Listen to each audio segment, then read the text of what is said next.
I guess you get to record. Yeah, I just started. Okay, so we will open our meeting for July 7th, 2020 via Zoom. And Linda, take it away. Okay. Following the governor's restrictions on public meetings, this meeting of the Shutesbury Conservation Commission is being held virtually using zoom.com for remote participation only. The public may access it following the instructions in this meeting's agenda posted on the town website. Thank you. Okay. Let's consider the meeting minutes from our 6:25 meeting. Did everyone have a chance to read them? I did. Yes. Could someone make a motion to accept the minutes? Or I guess I should ask first, did anyone take issue with anything? Nope. No. Okay, could someone make a motion to accept the minutes as presented? I'll make a motion to accept the minutes as presented.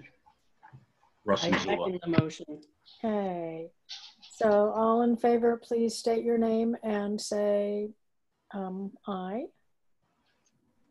Liam Cregan. Aye. Thank Robin you. Harrington, aye. Penny Jakes, aye. Russ? Russ Missoula, aye. Great. Okay, the minutes have been accepted. I think that I will let Karen and Katie in now. Okay, so they're probably both here for the 7:15 public hearing. Can you just confirm that? Yeah, we'll see. Most likely. Sure.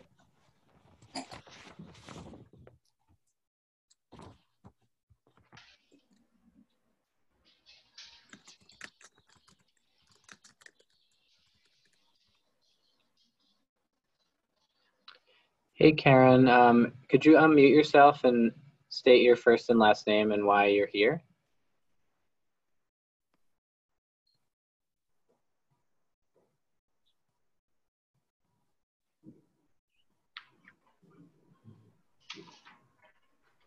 I'll say the same thing to Katie. Katie, could you announce yourself, say your first and last name and why you are at this meeting? Absolutely. Can you guys hear me? Yep. Perfect. Katie Serow, and I am here regarding the 32 Lake Drive matters. Great, thanks. So the public hearing is at 7:15. Perfect. And I do see it on the agenda, a bit of it after 8 as well. So I'll be sticking around. Okay. Thank you. Karen, are you there?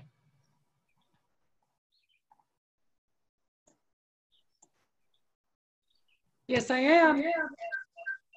Hi there. Would you be able to announce yourself, just say your first and last name and why you're here? Karen Keegan, listening in on 32 Lake Drive. All right, great, thanks. Sure, thank you. Okay, so I think we'll try and get some business done until 7:15. Let's try and zoom down our list. Southbrook Conservation Area, no new information. Lake lowering, no new information. Linda, would you like to talk about the Shutesbury Highway Department? Sure.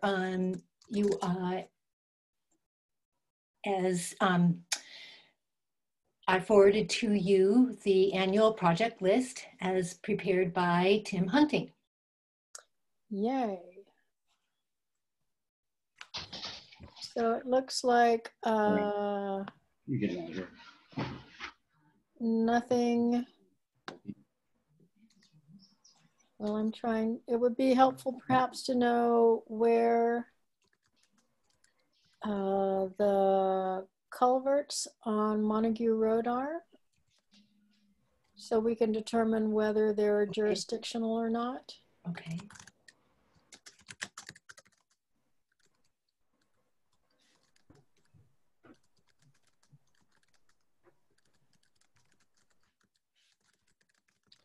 Are the other projects on Pelham Hill, do we know if they're near any wetlands?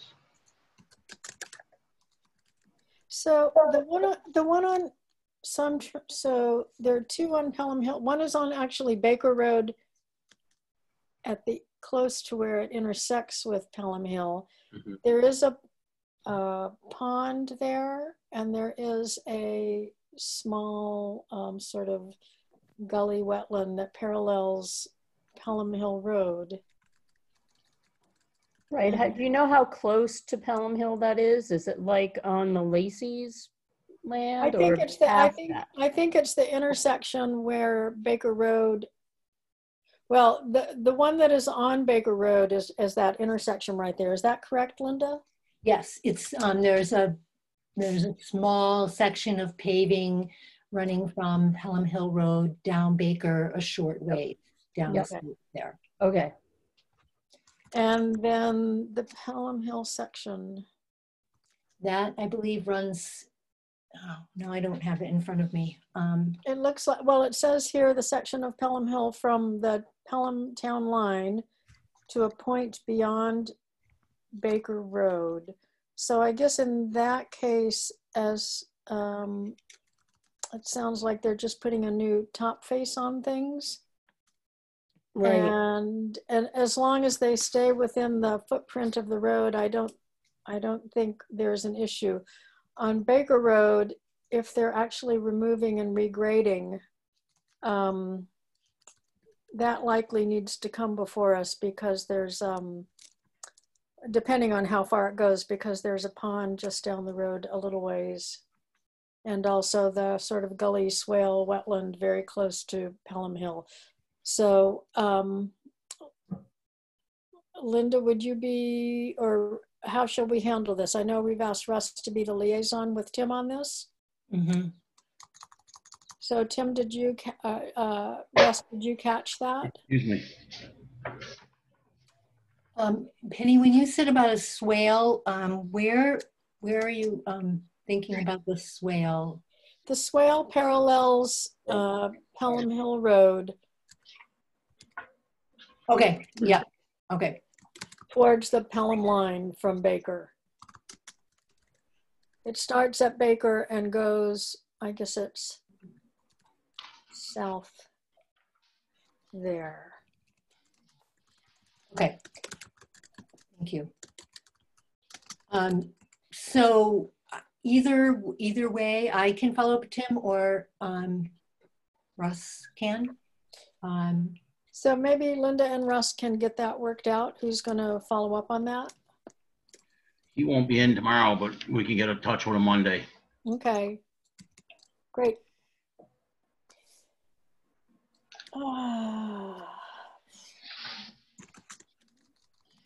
Status of ANRAD applications. I have not received anything new from Emily Stockman. I think all of you saw Maria's email asking to continue tonight's public meetings. So that's all I know at this point. Do you know any more, Linda? Am I missing anything? No, I just put that in as a placeholder in case we had. There was some new new documentation, but I don't have anything either subsequent to the last meeting. Okay. I'm actually surprised all of this is taking as long as it is, just a point of curiosity. But okay, so at 7:30 and at 8 o'clock, when those two public meetings come up, we will continue them until August, I guess. Yeah, and we'll just reference the email from Maria Furstenberg requesting the continuation. Okay. And 174 Locks Pond Road, Olszewski. Yeah, I just wanted to tell you that DEP is still in process with the superseding order of condition certificate of compliance. And in lieu of site visits, they asked for up-to-date, very specific photos of the site. Oh, interesting. I drove by there the other day and I wondered what was happening with that. Yeah. Okay. Site visit follow-ups, 24 Lake Drive, 52 Shore Drive, and Lake Drive / Great Pines Drive. Robin, do you want to take the lead on this since you prepared the site visit forms? I'm looking for them. Yeah, this is the challenging thing about doing this by Zoom, is having everything at your fingertips. I know, because I had all this stuff that I had for today. I have them printed out in case. You know what? I am going to slide you over, and they're on my desktop. Well, we can still see you even though you're looking at them. That's fine. Let me see. All right. So this was for 52 Shore and 24 Lake. So the one I have pulled up now is the 52 Shore, which is the first one I got. Oh, right. This was the one where the project was started without a building permit, but it's greater than 100 feet from the lake. And I made a note, we talked with the homeowner about future projects, porch and curtain drain, things they were talking about. And we just recommended the building permit application be signed. But we wanted to add a condition that the silt fence on the lakeside be trenched to make it functional. And it must remain in place until the soil is revegetated. And then the other thing I remember about that one is that we did advise her to be sure to be in touch prior to starting work next time. Right. Yes, yeah, she mentioned the porch and the curtain drain, and she just kind of asked what she needed to do to get those going. And I just recommended she reach out to you, Linda, before she does anything. So I'm not sure if you reached out yet. No, and she'll know to contact the building inspector as well. Right. She should know that at this point. Right. I guess I was a little vague when I wrote this up. I just said we talked to her about future projects, and I should have said such as doing all this stuff at that time. Okay. So that was that one. What was the other one? 24 Lake Drive. Okay. 30.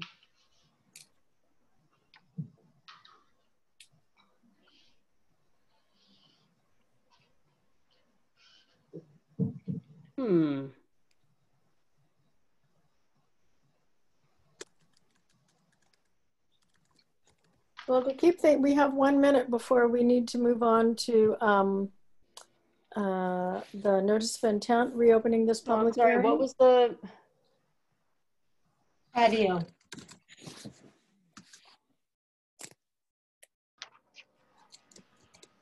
I'm sorry, I just don't. We can do it after.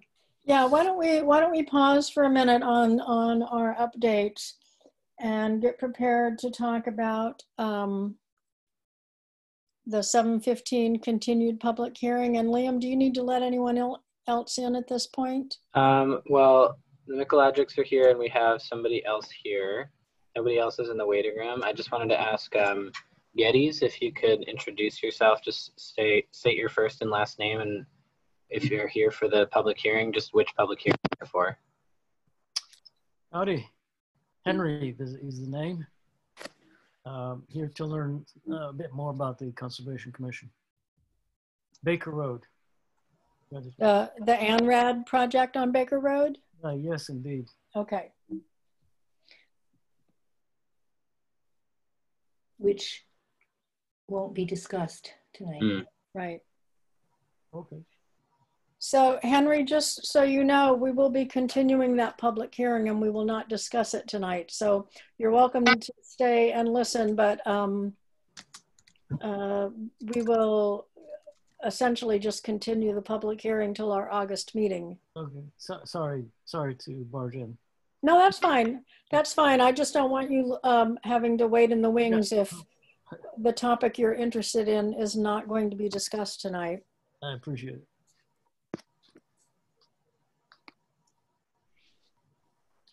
All right, and Jeff is here as well.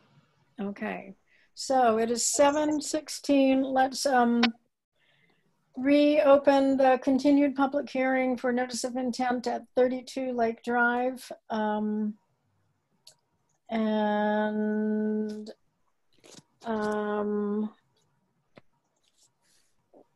So we received the revised, hang on for just a minute. I've got to get the right document in front of me. There we go.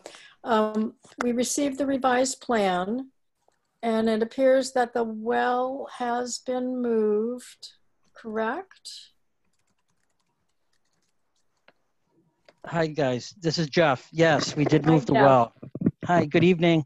Hi there. We did doing? move the well back. We're 15 feet from the water instead of 8.5 as Okay, per great. last time. Okay. And then the other thing we discussed at the last meeting was coming up with a solution to accept some of the runoff in a way that didn't harm the property there. Can you describe what the plan is for that? Yes, I can.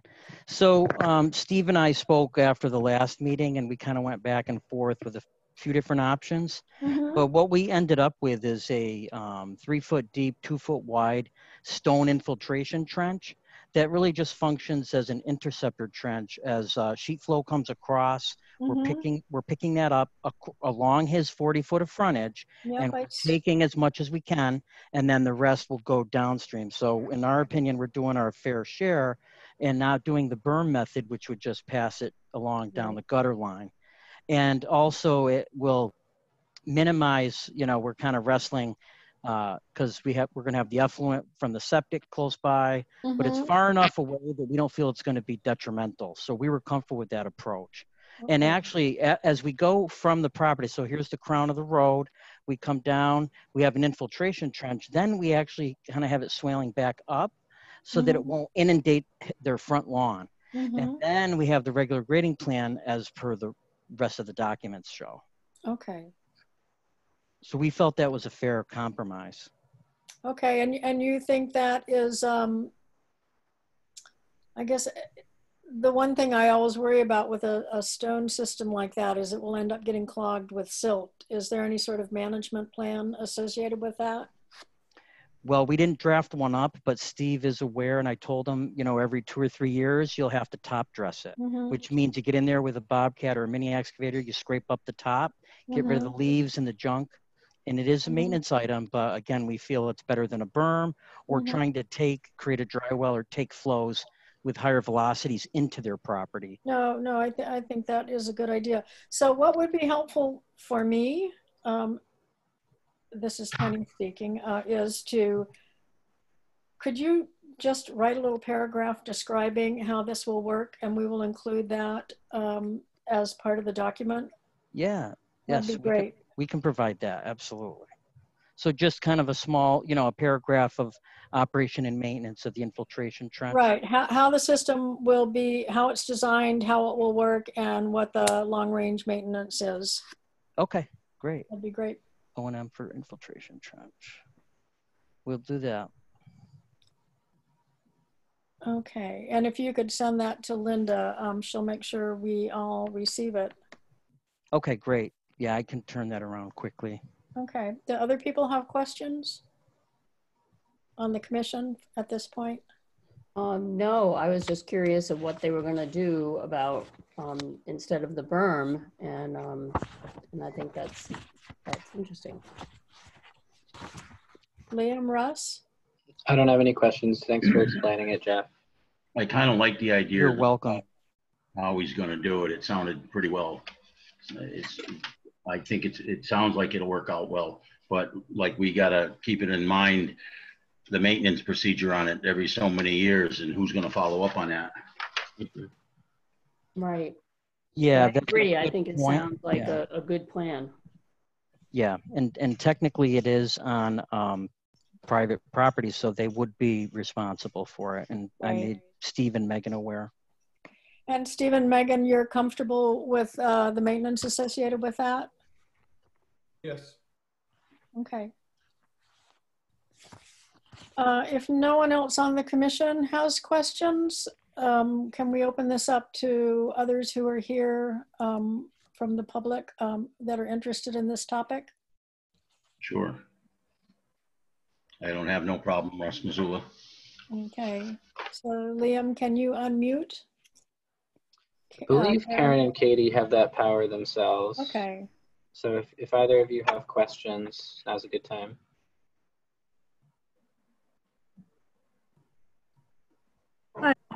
Crappy video again.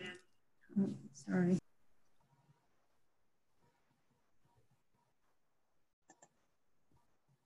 We lost her. She might be trying to fix her audio. Hopefully no echo now. Just crappy video. Sounds pretty good. Hi all. Regarding the proposal for instead of the berm, how will that affect the leach field, Jeff?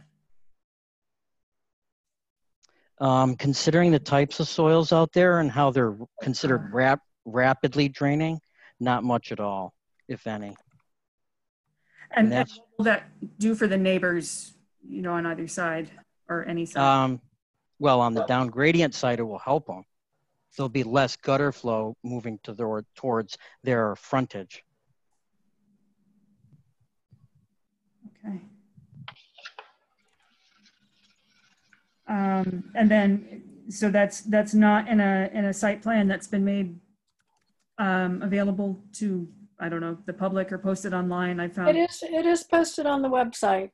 It is posted on the Conservation Commission website.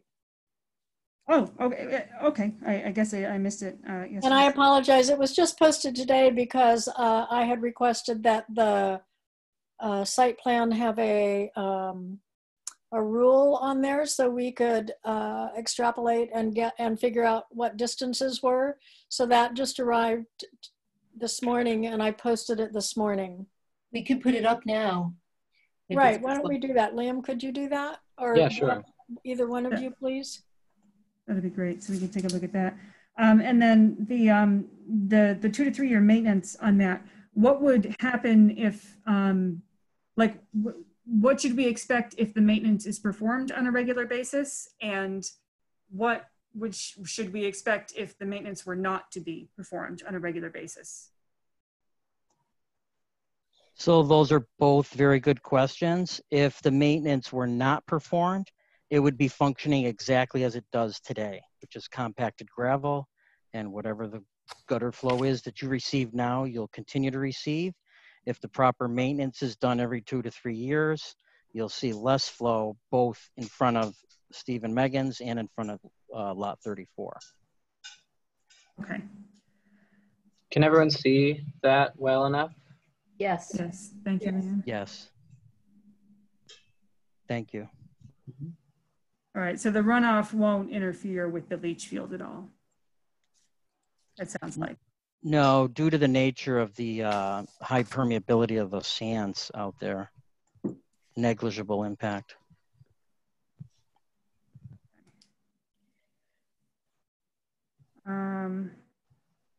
Sorry, just looking through the notes.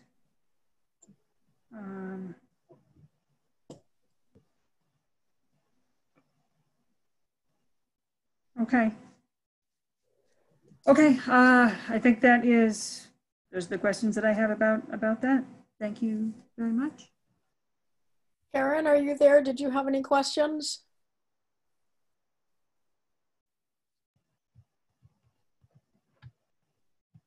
I'm all set. No, I don't think so. Thank you. Sure. So I think once we receive the description of how this infiltration trench works, we will have enough information to close the public hearing, but we don't have that tonight. So what I would like to propose is that we continue the hearing till our next meeting and hopefully have everything in hand at that point, and then we can close the public hearing at that point and hopefully issue the order of conditions. Could I ask a question? Sure. Of the commission? Sure. I considering that it's a very minor nature of the last deliverable to you guys that was just requested tonight, Yeah. which I can have turned around tomorrow, would the commission consider approving tonight with a condition that the final release won't be issued until you receive it? That way we won't have to wait another month. Because I know Steve and Megan are anxious to get back in front of the Board of Health. Closed. Right. They also have a special permit with I believe, maybe misspeaking, but I believe you have a special permit with ZBA. ZBA. Right. So I just want to advance it. I think we came a long Sure. way in 2 meetings. So I would just like to politely request that approval with conditions, and then you can stipulate it. I know that's done in other communities, and we just wanted to politely ask. Okay, Linda, can you weigh in on that? So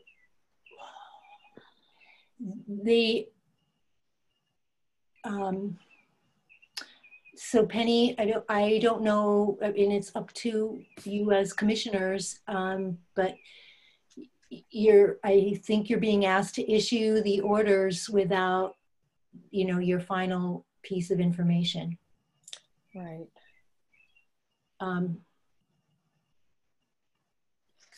So I guess if I can just kind of chime in, my understanding is you requested an operation and maintenance plan, short and long term, for the infiltration trench. Mm-hmm. I don't believe there's any debate or deliberation over that. So it would really literally just be a deliverable to you. So again, that's partly why we're asking for a closing of the hearing tonight with approval with conditions. So you're asking that we close the hearing and that we issue an order of conditions contingent upon your providing the requested document in a satisfactory manner. But what happens if we're not happy with what you provide to us? You can ask for revisions. Not if the hearing's closed. They can't ask for additional information once the hearing is closed. Okay. Linda, it looks like that lady on the bottom of the screen was raising her hand. She might have wanted to say something. I don't know her name. Katie. Katie? Yeah. I think she was raising her hand. She wanted to say something. It might be moot now, but we were just able to take a glimpse at these plans within the past couple of minutes. So it'd be nice if we had a little bit of time to look at them too. So, well, I have a radical proposal. How fast can you do this, Jeff? Realistically, I can draft it later tonight. Could you get it to us by 8:15? Probably, yes. Linda, is it possible to continue this until later in the evening? Yes. Yeah. So if you want to try and do that and let us have a chance to react to, excuse me, react to a quick paragraph, we'll try to move forward. Jeff, are you willing to? I would be agreeable to that. Okay. So why don't we put this aside for the moment. So you would want to continue, agree to continue to 8:15 or whatever. Okay, we'll agree to 8 o'clock or whatever time you decide. How about 8:10? Okay. And so we'll resume this conversation at 8:10. All in favor? Well, can someone make a motion that we do this, please?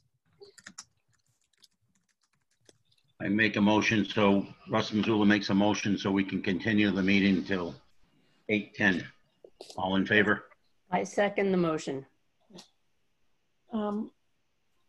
Penny Jakes. Liam Cregan, aye. Robin Harrington, aye. And Russ Missoula, aye. Okay, so we're going to move on to another topic for a minute. And real quick, we have another guest. It's Ashley Sullivan, Pycroft. Could you say, your name is already listed, but could you just say your first and last name and which hearing you're here for, Ashley? Hi, yeah, I'm Ashley Pycroft, and I'm sorry, I missed the second question. Just why you're here at the meeting. Oh, I am a resident of Baker Road, and I know that there's some discussion of potential parcel development and continuation of meetings, so I'm just here to watch that. okay, so we had a request from the applicant for both of the ANRADs to continue both of these public meetings.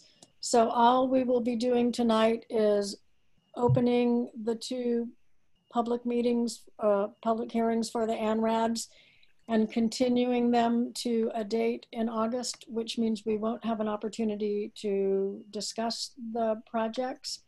And beyond that, the plans that were submitted to the planning board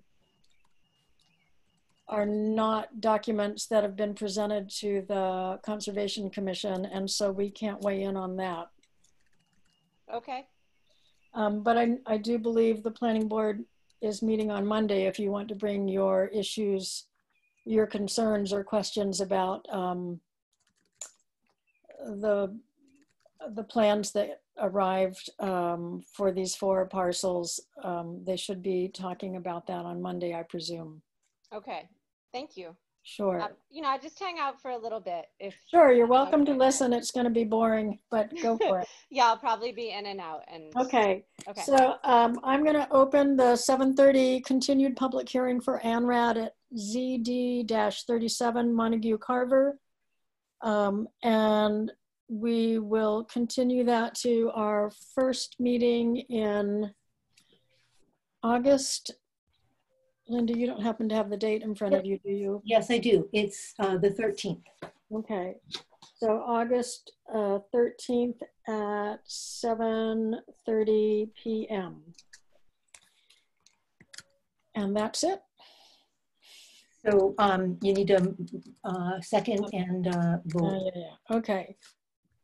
Liam Cregan seconds. But I actually want to say I think the meeting might be August 6th before we...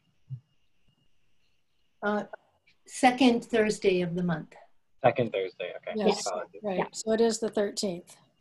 Yeah. Do you want me to just, do you want to, well, we just want to say for the record that Maria Furstenberg from TRC requested the continuations for the Baker Road and Montague Carver Road ANRADs, and because they're working to address Emily Stockman's comments on Baker Road site and waiting for comments on the Montague site, and some information about the certified vernal pool at the Montague site from Natural Heritage Endangered Species Program. Right. So, thank you. So, where are we with things? Vote, roll call. Roll call. So all in favor of continuing to August 13th, please state your name and say aye. Russ Missoula, aye. Robin Harrington, aye. Liam Cregan, aye. Penny Jakes, aye.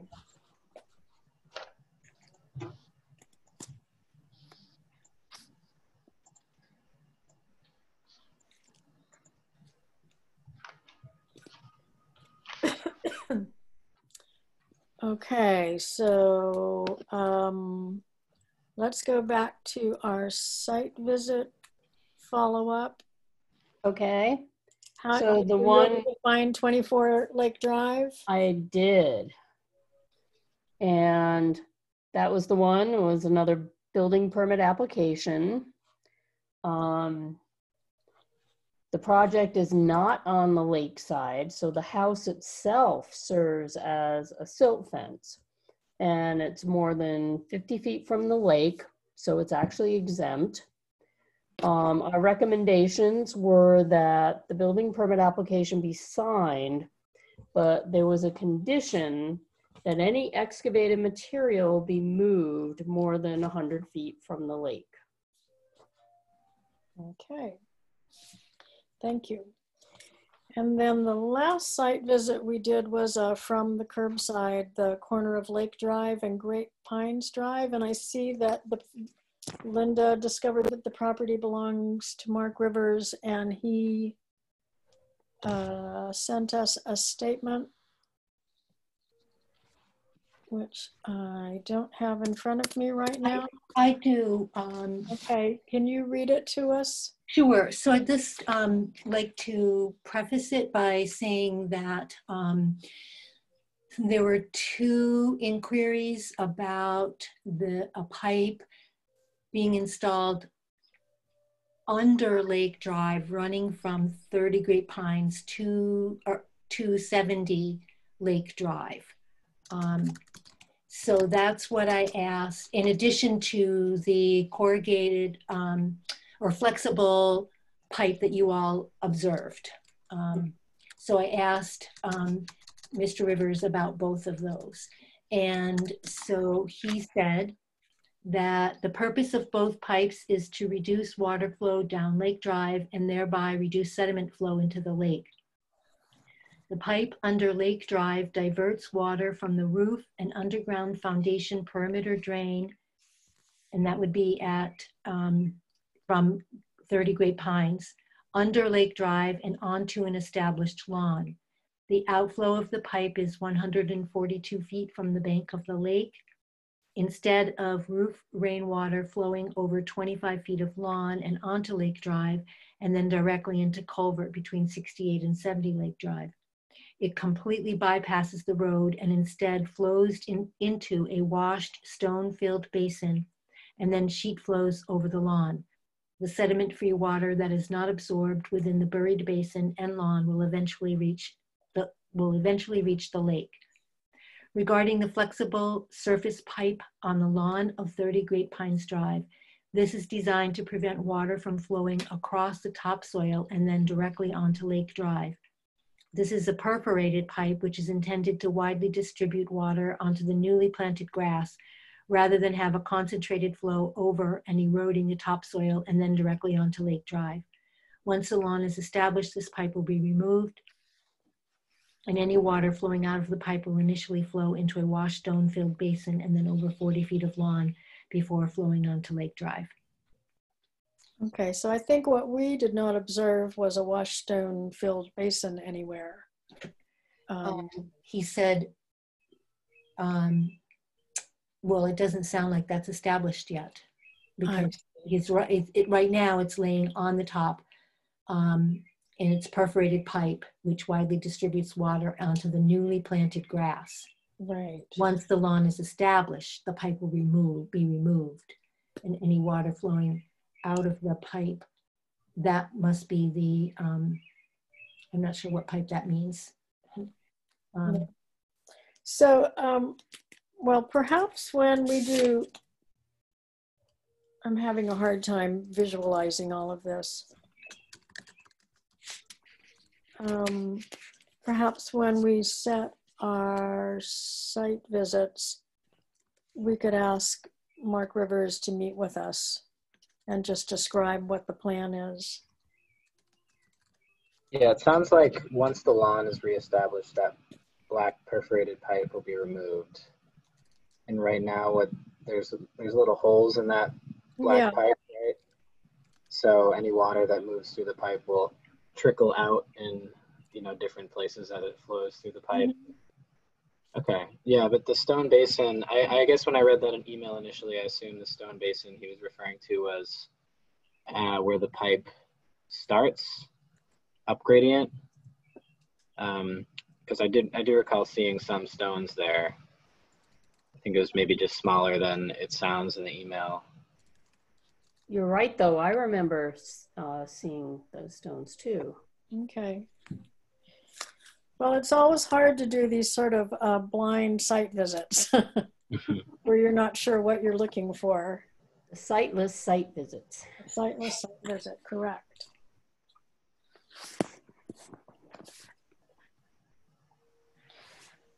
Does anyone else feel the need to go back and see this again, or do the rest of you feel comfortable with what was described? I feel pretty comfortable with it. It seems like a smart plan. Mm-hmm. I agree. Okay. Penny, did you go to that one, Penny? I didn't make it because I've been having problems with my foot walking on it. Did you go, or was it just Robin?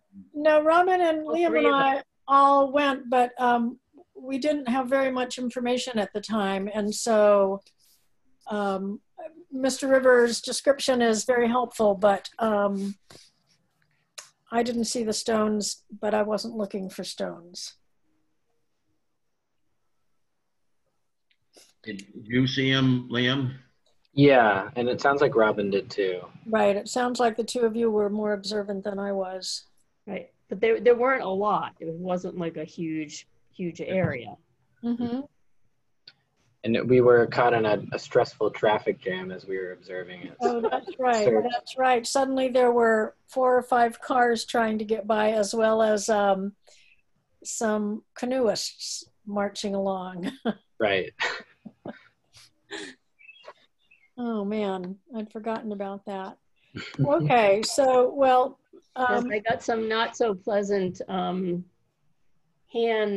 waving. Like, move it along. Okay, well, perhaps we'll just leave things as they are for now. Do we want to talk about site visits? Sure. How many we got on the plans? So right now, that second site visit is, oh, never mind. Sorry, I'm talking to myself about something. So the first one is at 25 Leverett Road. There's an RDA for septic system upgrade, which I included the plan for that in your packet for tonight. So it's in this situation, though, there's a wetland to the rear of the property. However, there's a hydrologic connection that runs between 25 Leverett and 29 Leverett, which is the wetland that is 50 feet from the, that's the line, the 50-foot line that you see on the, if you've looked at that plan. Mm-hmm. So the owner has limited availability for a site visit, and we'll be away. He'll be there Monday, but after that we'll be away for several days. So it won't be available. I'm not sure.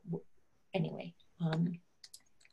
Do we have permission to visit the property without the homeowner being there, or does the homeowner want to be there? I think that he would want to be there. Okay. I did not ask him. I can. Mm-hmm. You said he's going away for 7 days? I don't know, Russ, if he's actually going away, just that he's not available after Monday for a couple of days. So, well, I find it useful when they're there, because if they have questions for us or we have questions for them, we get it addressed right then, instead of, you know, at our meeting, we talk about it and say, well, gee, we need Linda to send an email and ask this and that. Well, they'll be present at the next meeting because it's a request for determination. So they'll be on the docket at 7:15 for at the next meeting. But yeah, so. Well, why don't we quickly, perhaps we can discuss doing site visits on Monday. So that would be the 12th of July? The 13th, I think. Oh, you're right. Sorry. You're right. Thanks, Liam. Hang on just for a second. I'm going to just check that.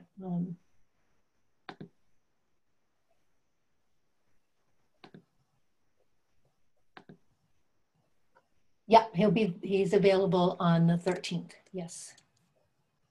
Are other commissioners available on the 13th?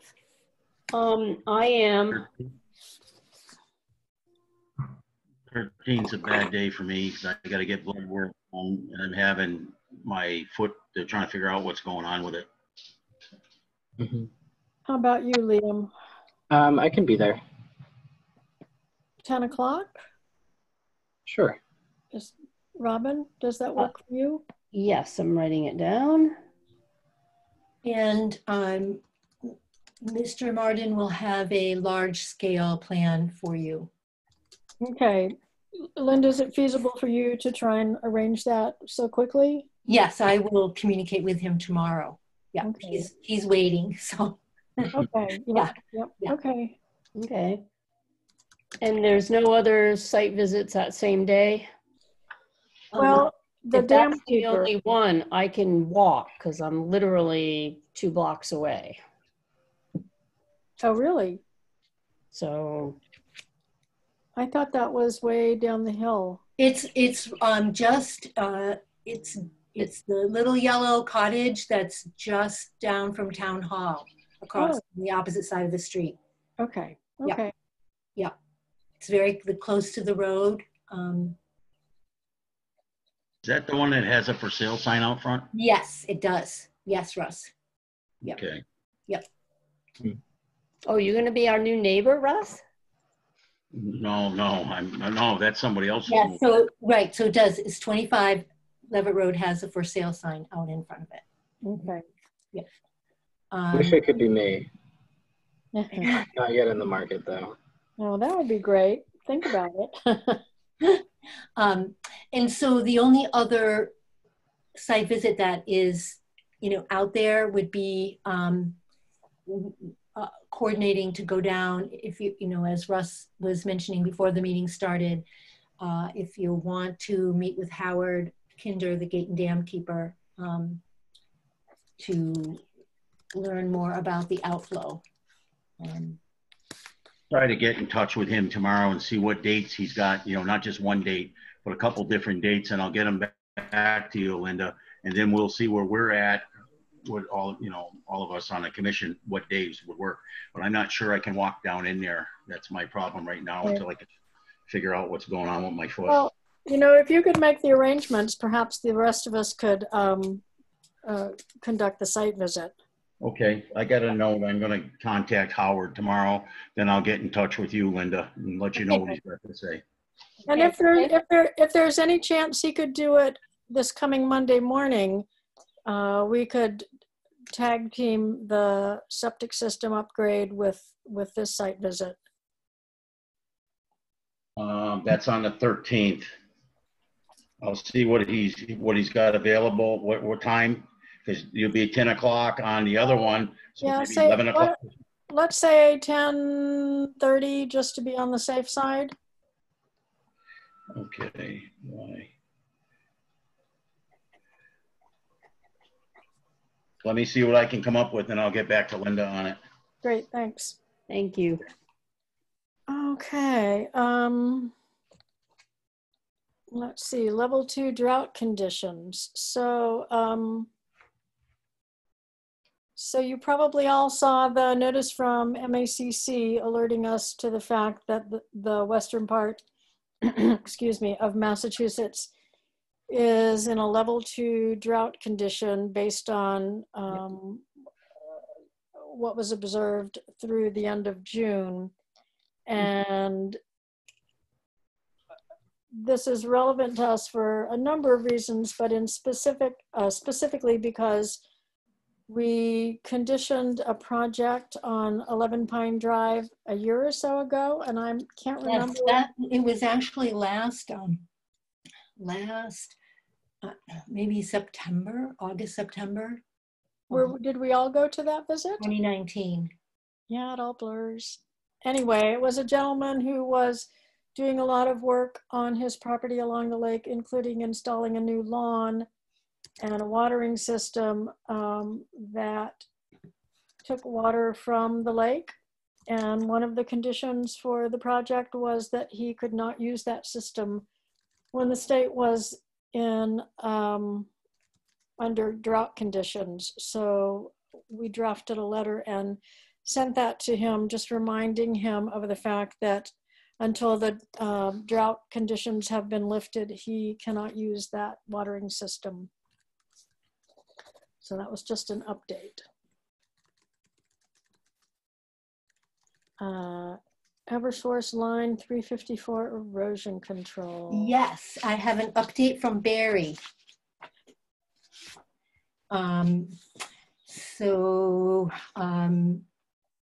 As Penny and Russ know, this is a, Barry's been observing the erosion control on this power line project for a while. And so he sent an email on the 3rd saying, Linda, please pass along to the commission that the erosion control under the power line at the bottom of Pratt Corner Road has been taken out. Progress comes slowly. Hope all is well with you and the commission, Barry. Oh, that's good to hear. Yeah. Great. Yeah. Well, that must have made Barry very happy. Yes. Oh, right. I do remember as Barry was leaving the commission, this was his baby, right? Yes. Yes. So please take care of this for me. Yeah, exactly. That was one of them, and the other one is the Rostas and Gang mowing scene. But yes, we can check off Eversource line 354 from our to-do list. So you can never really leave the commission.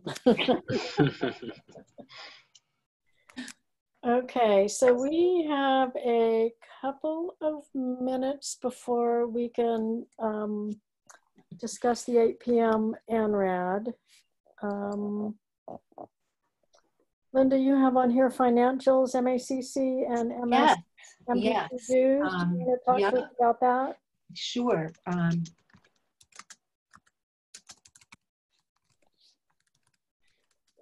just making a note for myself on something.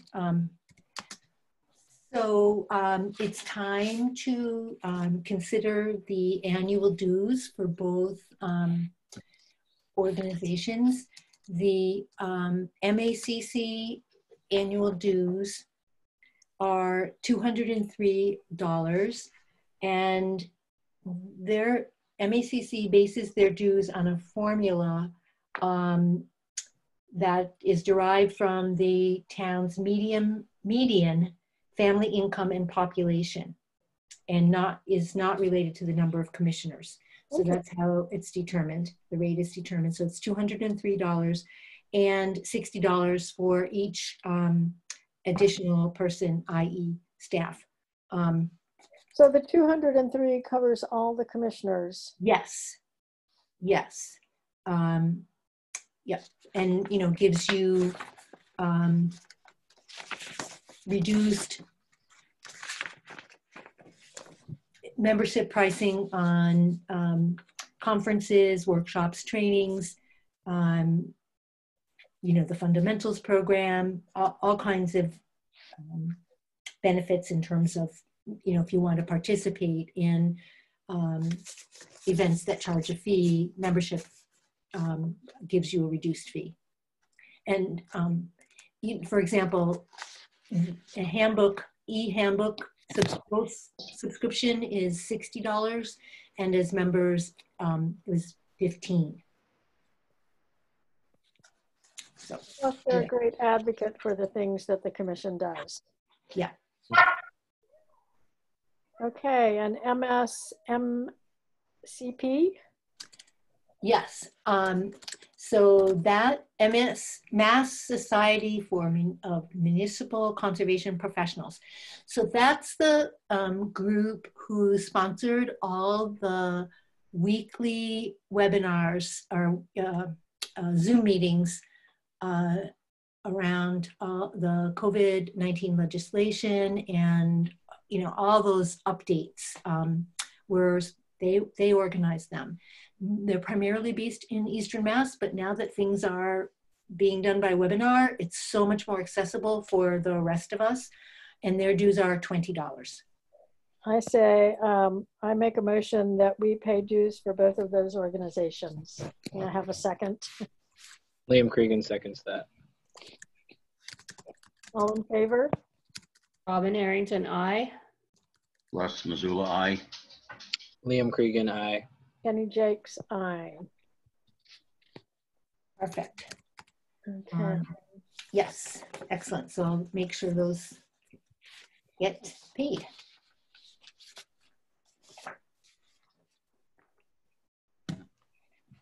So Linda, before we move on to the 8 p.m. Agenda item, I have just a technical question for you, which is if we get to the point of issuing orders of conditions tonight, yeah, how do we do it? Okay, so I just want to remind you that you do have 21 days. I know. Okay. I'm thinking logistically, how do we do it? Yes. So logistically, I have the EDEP order of conditions. You can access that at home? Pardon me? You can access that from your home? Yeah, I've got all kinds of things that I can do at home now.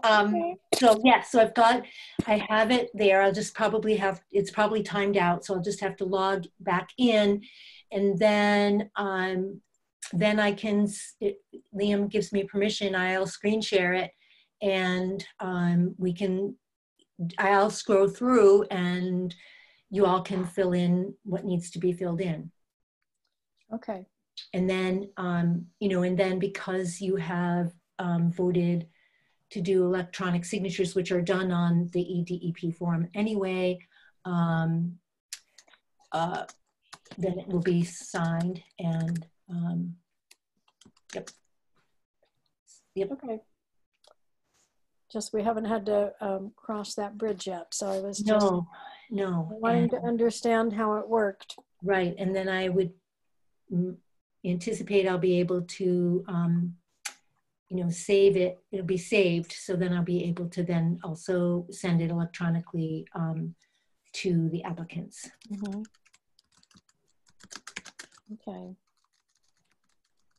Okay, so I think I'm just going to let us sit quietly for 2 more minutes until 8 o'clock arrives, and we can open the continued public hearing for Baker Road.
Okay, it is 8 o'clock.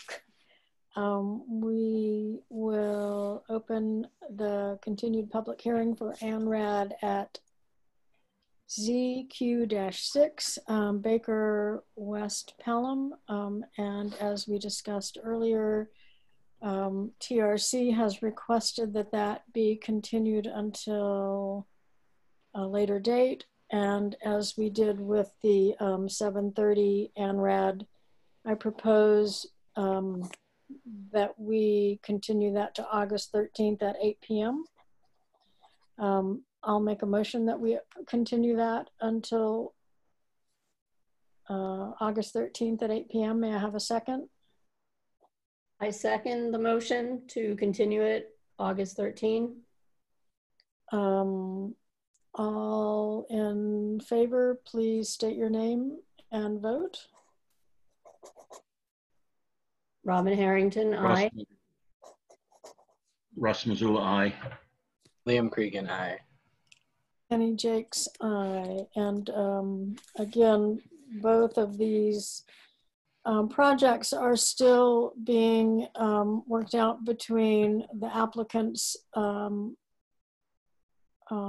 environmental scientists, which are TRC, and the Conservation Commission's peer review environmental scientist, Emily Stockman. So, and to those of you who might be listening still, as soon as we have final reports and final plans, those will be posted on the Conservation Commission website. So there you have it.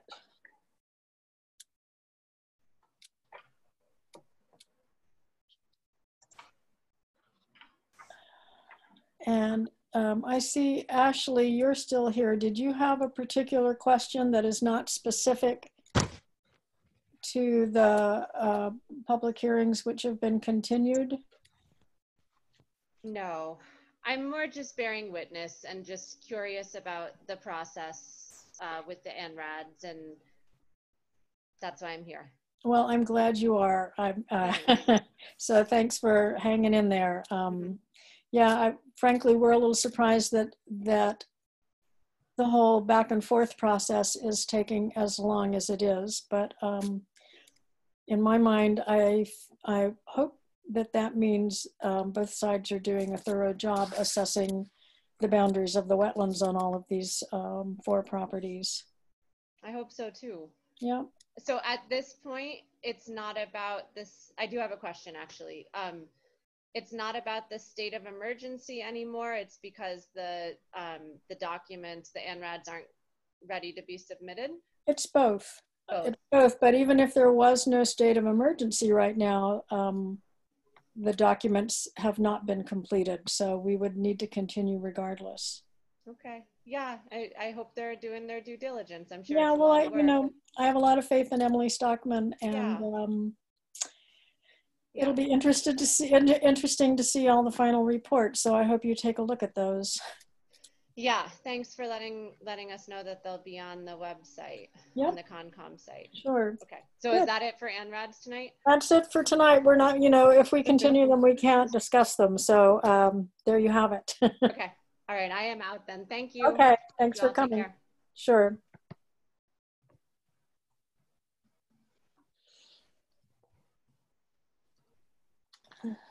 I did notice there was another item under financials, personnel. I think we want to wait and talk about that after we finish our business, if that's okay. Okay. Sure. So, see, we could, even though we don't know yet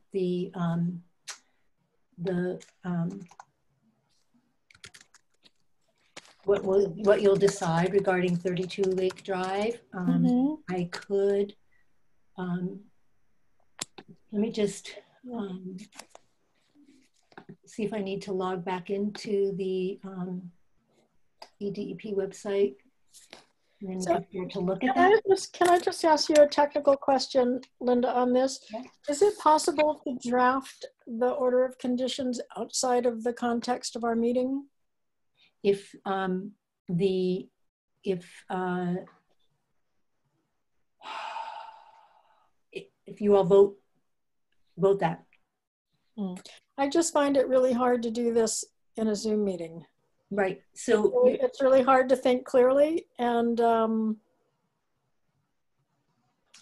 I would find it an easier thing to do in a quiet moment. I don't know if anyone else has thoughts on that. I know we can't discuss it. No, you can't. That's the thing. You can't.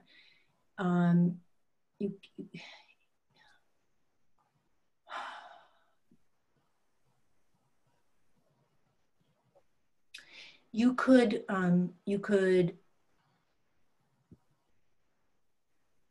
could work on the conditions, and then and then I'm trying to think, because this is different. We've not done it this way before. I know. I do think if we screen share it, we'll be good. And actually, let me just quickly, while you do that, and can I share, Liam? And we're yeah, you should be able to, Linda. Thanks. We haven't had a meeting since the annual town meeting in Shutesbury, have we? We have not. No. And I just wanted to say that all 3 planning board bylaws passed handily, and it will be interesting to see how that all unfolds. So it was an interesting meeting, doing it outside under a tent. Yeah, I rode my bike. I was on Montague Road, and I rode my bike past some folks walking with chairs toward Town Hall. Yeah. That morning, so I can imagine it was interesting. Did you catch any rain? It rained a little bit in the afternoon, but the bulk of the meeting was finished before any significant rain. And there were tents. There was one giant tent and several small tents, and people did a lot of work to make it all work out. Yeah. I'm sure there are a lot of people in Town Hall who are very happy that that is behind us now. Yeah. Becky said it took 5 days to clean up. Yeah. Wow. Yep. Yep. So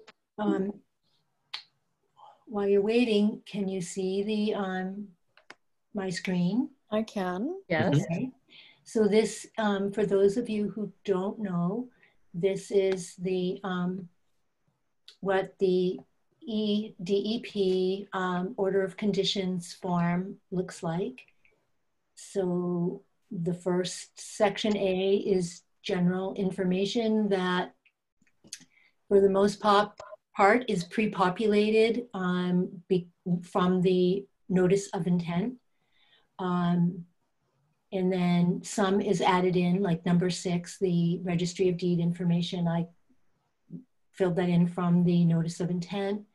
Dates, the date the notice is filed, and then when the hearing is closed and when the order is issued. 8 is the final plans, which which we have, and so I updated those. And those reference the plans. Yes, I see. There's 625. Yeah. Got it. Okay. Yeah. Okay. Yeah. And so then going to the next page.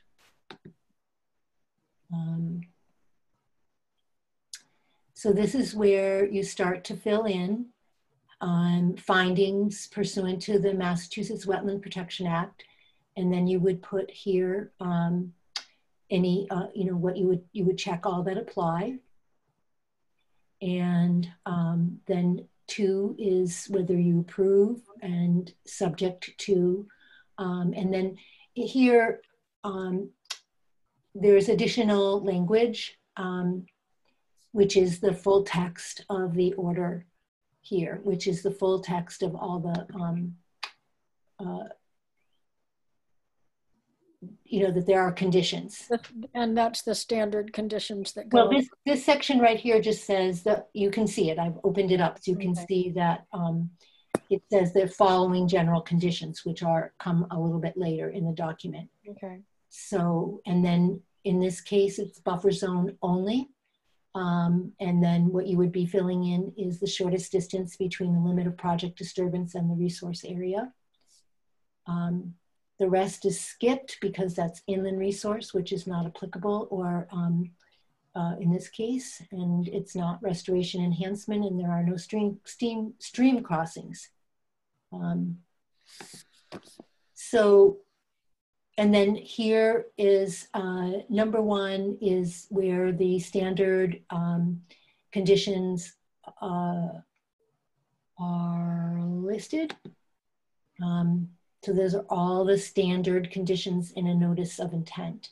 And for those of you who are new and want to know about these conditions, you can go to the DEP website and you can look at a standard order of conditions. In other words, if we were to be doing it on paper, you can find that on the DEP Wetlands and Waterways website, so that you could read all of that. And so then this section here, number 19, is yes or no, subject to stormwater standards. And then this is where you would put in special conditions. So there it is. So it could easily be done, in my mind anyway, easily be done this way. Okay. So let's check in with Mr. LeBeau. Yeah, I believe he may have sent an email. Okay. So hang on. I'm back. Can you guys hear me? We can hear you. Hi. Good. Hopefully you weren't waiting too long. No, we've got lots of little things to do. I can only imagine. So I did 2 things. I created the list, which is consistent with industry standard. I sent a separate document as just kind of like a Word or a PDF of text, but I also sent you a revised S1 plan, so I included it in the plan itself. So if you need that. Okay, let's see. I still can't get used to this screen sharing. I want to scroll through the document. Okay, hang on. Right, so tell me when you're ready and I'll move it. Okay. Yes? Yeah. That's it. Okay, so here's what I would like to see in this. I would like it to describe a little bit more about what the trench includes. So like what size stones, how deep it is, how wide it is. I know you have it drawn on the plan, but could you add just one more sentence that, that describes how that goes, how that would work? Yeah, so that would be more of a description of what it actually is. Yes. Versus the operation. The operation, right? Yes, please. Okay. Yeah, I can add that. Where do you want that? More like up front? You can just, like where you have operation and maintenance for infiltration, maybe you can just do a little header that says something like construction details for infiltration trench. Yep. Yeah, 3 feet deep, surround, clean wash stone, 2 inch. Yeah, that's exactly what I would like. Just so that when we go to see it, we know that what we were expecting to be built was built. Is this something we can mark up now so we can all come to terms? Is that possible? Who's speaking, please? Megan? Okay, thanks, Megan. Well, I don't think the general public gets to weigh in on the document. No, this Megan's a property owner, Beck. Oh, okay. Sorry, Megan. I'm confused. This is such a hard format. My apologies. No problem. I just, we're all Sure. here, all the minds together. It'd be nice if we could just come to terms. No, I agree. You should be on board with this as well.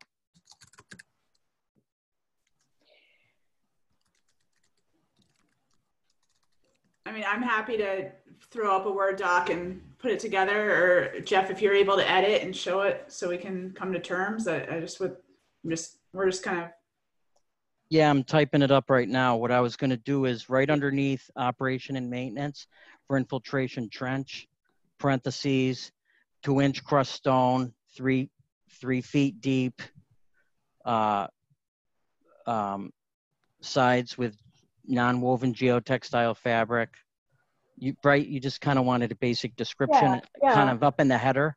Yep. Okay. That's what I want, just so we know what. So I'll type that now, and then I can PDF it right back over to you guys. Yeah, just give me a couple minutes.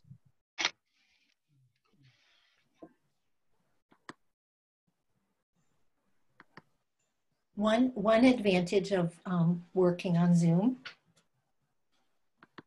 This is Steve. I just had a question regarding the Chapter 91, if there were any additional, if that was all set.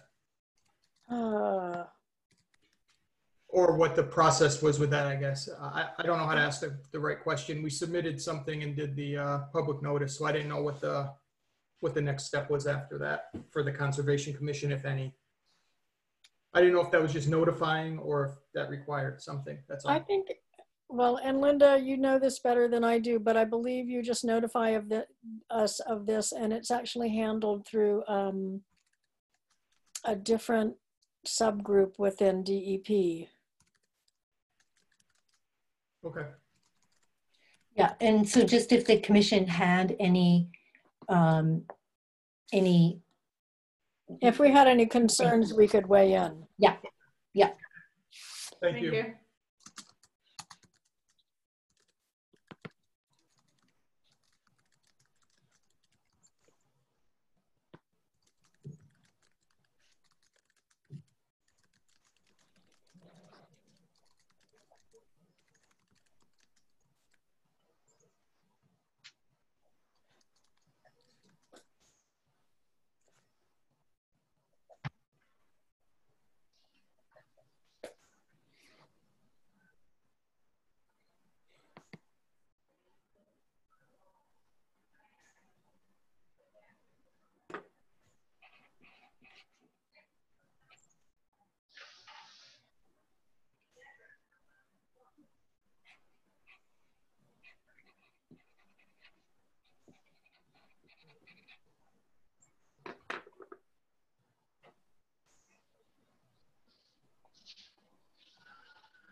So while we're talking, while we're waiting, I did want to add that there were 2 other inquiries regarding the berm proposal on the initial plan. And so both parties, one was a phone inquiry and the other was an email.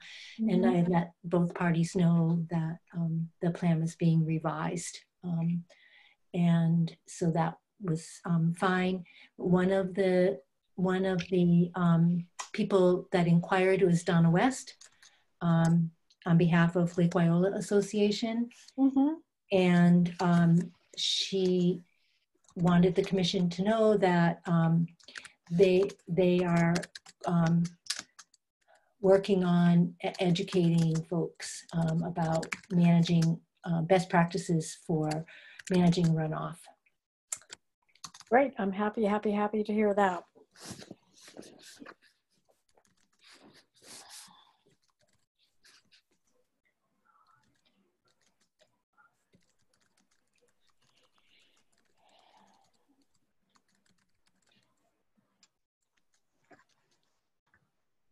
So I'm just getting ready to resend it to you guys. Okay.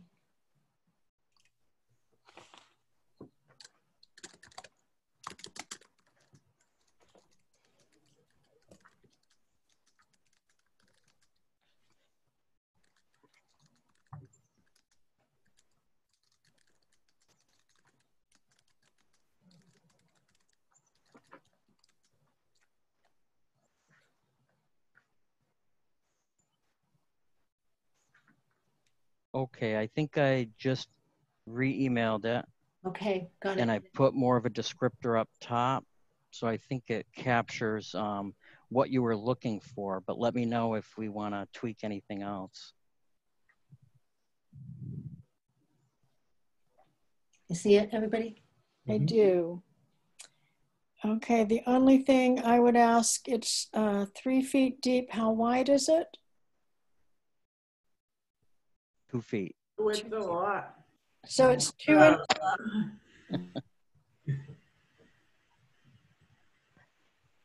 It says. Coming right up. Well, yeah, I know. Well, I was under the impression that this was going to be separate, like it would be attached on the same drawing as the detail. But I understand if it's a separate document, so it can be either. It can be either, in my opinion, as long as it's clearly stated what the design details are. Yeah. So I'm just going to add 2 feet wide to it now. So Megan, how are you feeling about this? We're fine with it. Okay. Yeah, please chime in because, you know, but I am following, you know, industry standard for the measure. Okay. Yeah, the berm was never our idea, so. Right. Well, I'm glad. That's true. I'm glad you weren't attached to that. Yeah, we have to appease different groups. I know, but, and it's always, as I said, I think at the last meeting, it's always challenging when we have these small properties, particularly when they're close to the lake like this. So, I think at the end of the day, this is the right solution. You know, a better solution. Good. I feel that way too. We're making you work hard, Jeff. I know. I like it. It keeps me alert. It is different these COVID days, as we call them, as I call them. Yeah. So many meetings, but you know, you can get a lot accomplished too. Yep. It has its pros and cons. So yeah, my computer's acting a little slow, but I'm buttoning it up. Basically, it's the same thing, 2-inch crushed stone, 3 feet deep, 2 feet wide, and then the rest is the same. Okay. Well. So I'll email this right now. I'm just plotting it. And while Jeff is doing that, Liam, Russ, and Robin, how do you feel about this? I like the idea that he's using the size stone he's using, and I think it's going to be a plus because not everybody out there has that setup coming down from their front of the road going down to the lake. I hope it becomes a trend. I believe it should be because it'll only help out a lot of the other people out there too. I agree. Yeah, I think it's a good example to set going forward because there's probably going to be more development or, you know, rebuilding going on here. So having that as an example already there, I think will be really positive for the future of runoff on Lake Drive. Yeah, I think it's a good solution. You need you need collaboration with these types of things because, you know, your point was well taken last month. I hadn't considered it before, but obviously when it's brought up, hey, that's a real concern. You know, you put your thinking cap on. Right. Well, it worked out well. I mean, I'm happy with the process here. All right. So should be okay. So I just resent it, but make sure there's make sure we all agree. And then do you guys need it on the plans as well? Because this, I know I resent the standalone narrative. Do you want to see that on that plan? I'm comfortable having this as a standalone document so that you don't have to redo the plan again. Okay. Unless you feel there's some merit in. I mean, I might just put it on the plan for them anyway. That way they have one source to go to. Sure. You know, them and or their contractor. Okay. Yeah, that's a good idea.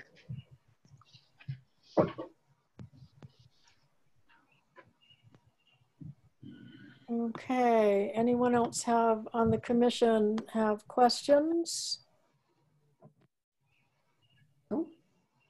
No, I think he did a good job listening. I agree. And Katie and Karen, do either of you have comments at this point?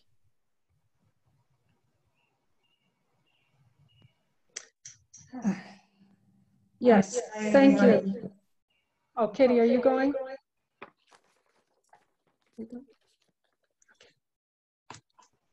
Go ahead, Karen. Oh, okay.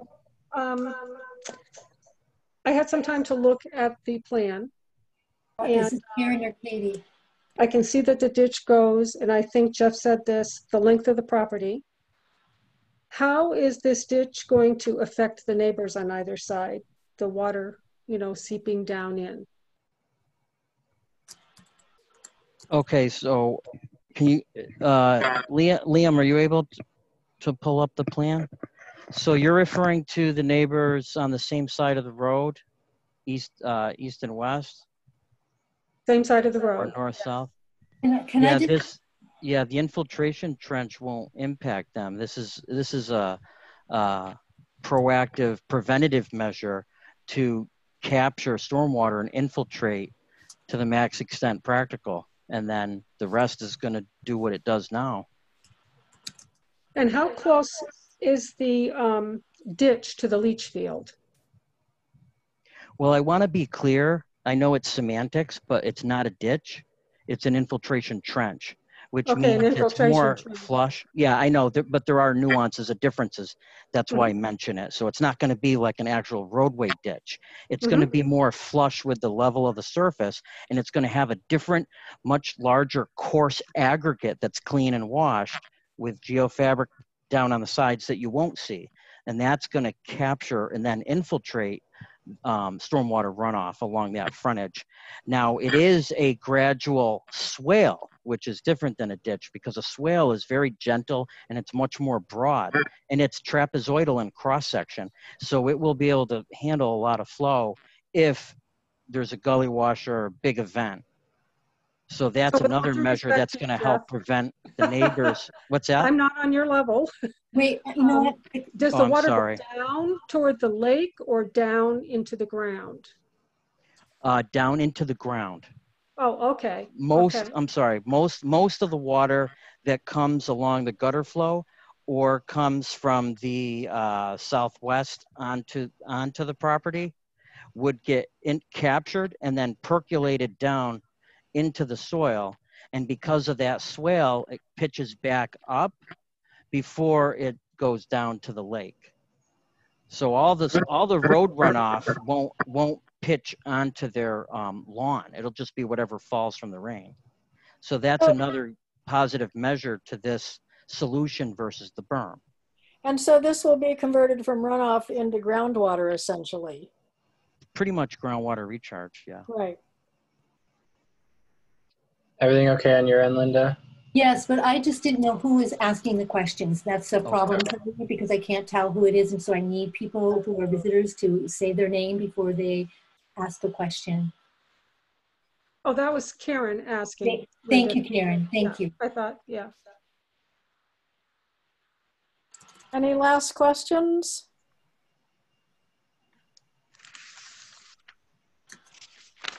All set. Russ Missoula's all set.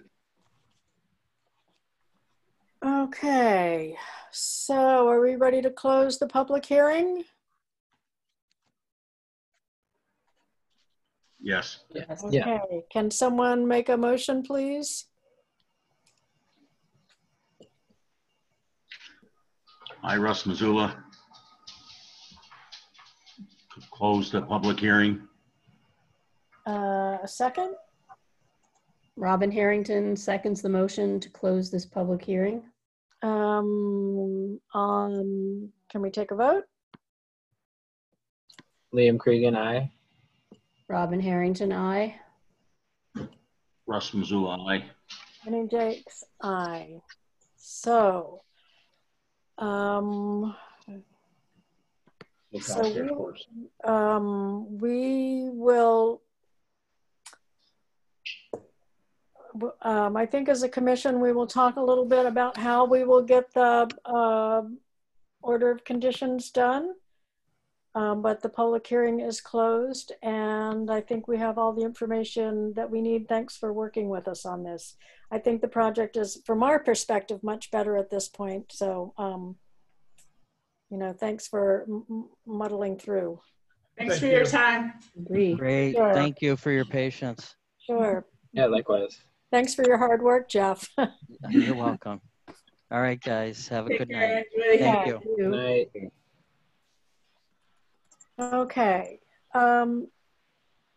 Why don't we finish our last few other items, and then we will sort out the order of conditions. Okay. Sure. That's good. Yep. I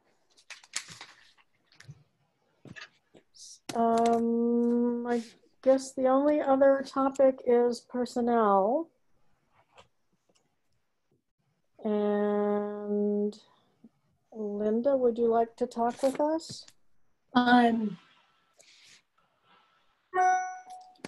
Sure. Penny does know this already. I have reached a point where I need to reduce the amount of work that I'm doing. And I'm fine, but I just do need to cut back. And so I have two positions for the town. One is the land use clerk position that serves the Conservation Commission, Planning Board, and Zoning Board, and the administrative secretary position. And I am grieved to tell you that I'm going to stop being the land use clerk in a month. And I'm really, really sad to tell you. If I could separate it all out, somehow I, try to stay with you, but I just, I've come, it's the day work is fine. It's the number of evening meetings that I work that is become I've just changed, and it's become too demanding for me. Right. And so what Linda told me is that there are many nights or many weeks where she has 3 night meetings, because she's either at a select board meeting or a conservation commission meeting or a ZBA meeting or a planning board meeting. And it's just become too much. Yeah. Yeah. I didn't realize that you serve more than just our commission until now. So I understand how that could be very demanding. It is, yeah. And I started with the commission 14 years ago. So I've been with Penny a long time, and zoning for 7 and planning for 5. Time flies. Is there somebody going to go in your place? Well, I did formally submit my resignation to the select board on Tuesday night, and so Becky will be asking Penny and Chuck Damari, who's the chair of the zoning board, and Deacon Bonner, who's the chair of the planning board, to look over the job description, and she'll be putting together an ad. And I know that we talked today, and the goal is that she'll put it in the MACC and MSMCP. I'll give her the contact information so it can go there. The plan is that I'll be around, so I'll be able to train the new person. So just to think about this a little bit differently, it sounds like the town is committed to keeping things as they are from what you've discussed. Is that correct? As far as I know, Penny, I don't anticipate any changes, but I don't know. I mean, Becky's going to ask the 3 of you, to review the job description and see if, you have any input to the description. And I asked that because you and I have talked casually a couple of times about considering whether changing the Conservation Commission position to, if you were to ever leave, it was always very abstract, but if you were to leave, to consider a conservation agent sort of position.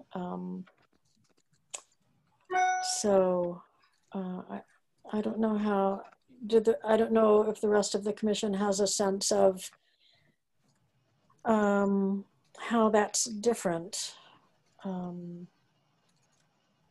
don't. I guess it would be an opportunity to figure out, to understand that, Yeah. and to see if the town is interested in potentially considering that. So I know that Leverett has had a conservation agent part-time. I know at one point Wendell, the town of Wendell, was looking into the possibility of hiring a conservation agent. Anyway, it would be great if you all would think about it a little bit. So talk about, Linda, do you have any thoughts on that? I do. I just, so an agent is not a clerk. Right. And so that's an important thing to realize. You still will need a clerk. You still need a clerk.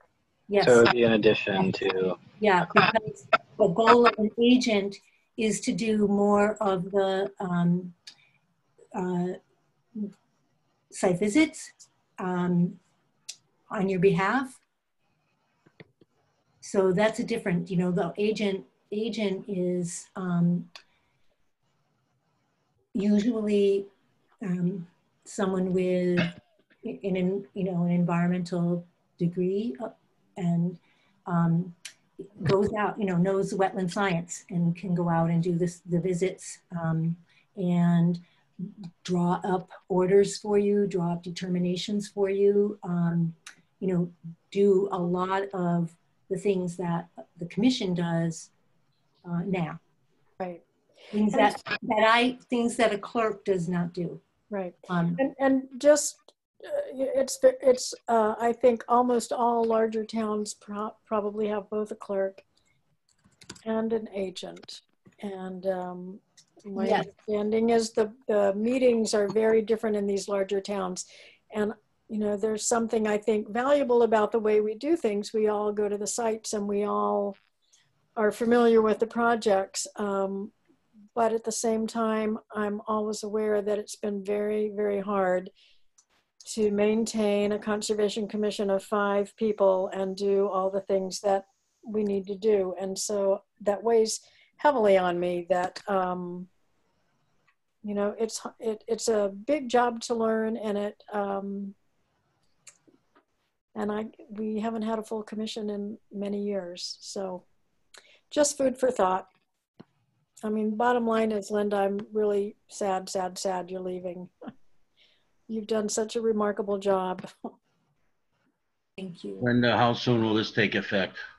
On the first week of August. Wow. So I know you won't be left in the lurch. So, I can't promise how available I can be, but I know you won't be left in the lurch. Yeah. I couldn't do that to you. Thank you. Yeah. Thanks. Yeah, it's only been a short time, but I've learned so much from you. So I'll definitely miss having you around as a resource and a friend. Thanks. Well, I'm not going to go away.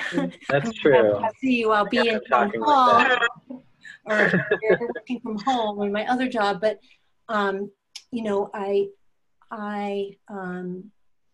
I don't know how this will all work out, but I will be there to train the new person. And again, as I said, I've been at it 14 years, so it's, very different from, I do a lot more than No. a clerk would probably normally do. Yes, you do. Yes, you do. Okay. And then just on the heels of that, I think all of you know that I have said for the past 2 years that I'm stepping down. Well, my term ended the end of June, and I have agreed to stay on until these ANRADs are finished, but I will be stepping down at that point as well. So just more food for thought. You could always take Linda's job. No, thanks. We could do That's definitely less work. Oh. Anyway. I'm a little freaked out because here are my, you know, 2 of my resource people. I still feel like I'm just getting going. I know. So I just joined, you know, in the fall, sort of mid-fall. Well, I think like Linda, you know, I will still be around as well. And there are a couple of Conservation Commission projects that I would like to see through to the end, specifically that pesky top of the lake. So I'm not leaving town or leaving the area either, but we'll talk about that more as time goes on. Maybe these ANRADs will go on forever, who knows? Oh, how can we make that happen? Yeah, we're just going to need to keep continuing them, I suppose. Well, you know, on that topic, I can tell you that there are no specific plans for reopening town hall.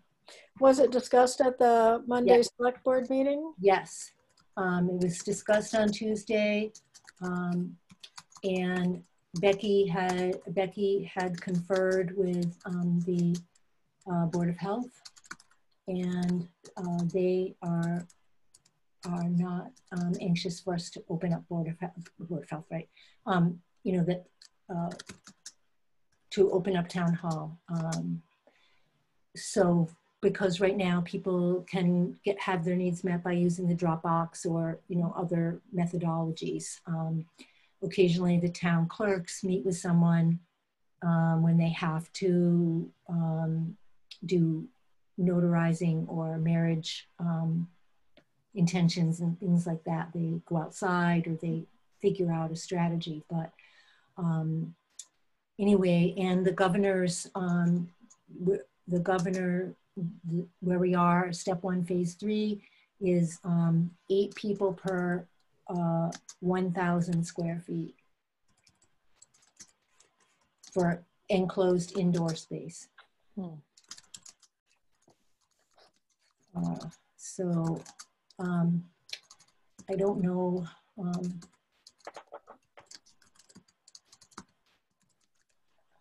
Anyway, that's what I can tell you. And so the select board agreed that, you know, each time they meet, they would review. But it'll go slow. It'll go slow, you know, in terms of people being able to come into town hall for business, you know, like that kind of thing. Meetings, I don't know when. That's, you know, how, given the space constraints. Maybe they should have left that big tent up.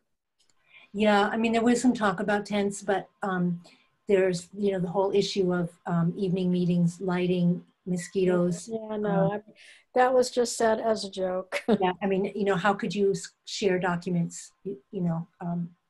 Yeah. You know, it's just, so we're kind of with Zoom and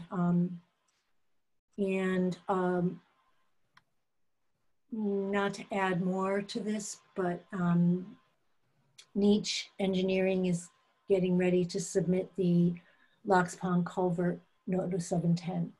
Oh boy. I mean, I certainly feel more comfortable with Zoom meetings than I did in the beginning. I still find them awkward, probably partly because of my age. but I find it really hard to do sort of collaborative work like develop an order of conditions in a situation like this. So I know, Linda, typically when we get to the point of drafting an order of conditions, we rely on all the notes that you've been taking. And I feel like because of the format that we're doing this in, that you don't have things all jotted down like you're normally able to do. So I've typed the minutes as we've been going. Yeah. And I think, I mean, the main concerns regarding this site had to do with management of runoff and the well location. Mm-hmm. So those are the two things that were. Right. And we got that worked out. Yeah. So. The erosion control is satisfactory in the plan too. Right. I think we just need to be careful to specify. Whoops. Is that me making those funny noises? That's weird. On my end, it's all buzzy. I know we had a conversation about the quality or the heft of the erosion sock. Yep.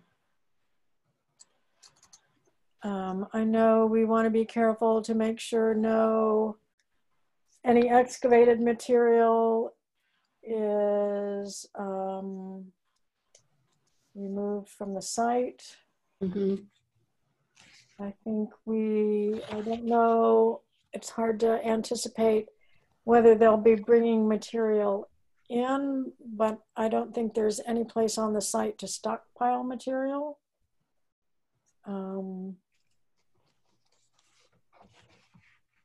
You mean construction materials? Right, if they, because I'm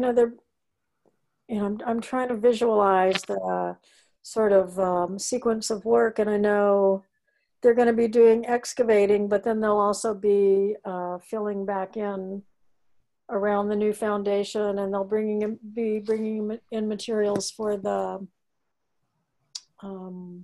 septic system. And we want to make sure there's not a big pile of whatever material it might be sitting there with the potential of a gully washer storm washing that down the hill. Right. And was this the house where they were going to take out that big tree too? Right. Yes. So we would probably, although normally we would ask that they not take the root system out. In this case, the site is so altered.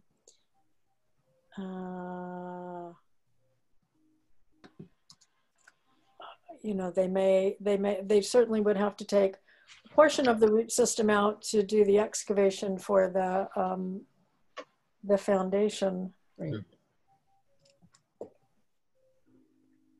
Yeah, I mean, they're disturbing the ground far more intensely by excavating the foundation than they would by taking out the root system. Mm-hmm. But could it be worth ordering that they only take out the roots that they need to take out?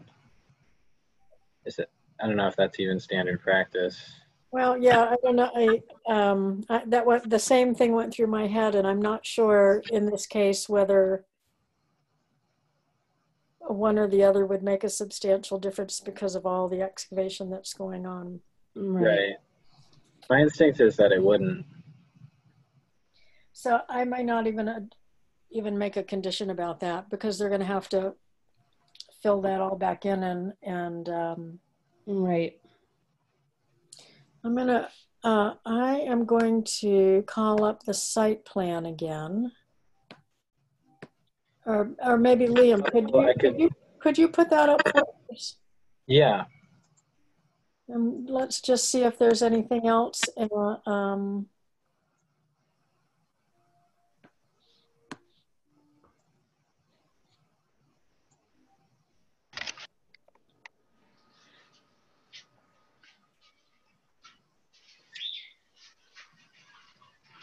They're doing the house first and then the septic system. Is that right? That was more of a question. Yeah, I know one of the documents that we received is Hang on. was a sequence of work. They called it I'll get it for you. The narrative, but it's actually a sequence of work. Mm-hmm. Yeah, I remember. That's where I remember seeing that there was an order. I think they worked from the lake up, if I remember correctly. Yeah, I think that's right too. Right, I remember them saying they're gonna take out the old house, then take out the tree, and then sort of do the new house and the septic system. So I would imagine they're going to be storing a lot of the construction materials where the septic system will be. Right. Septic system will be. So I guess we can't. I have the narrative up if you want to look at that when you're ready. Okay. Okay. You want to switch to that? If you want to share that, Sure. Linda. Sure.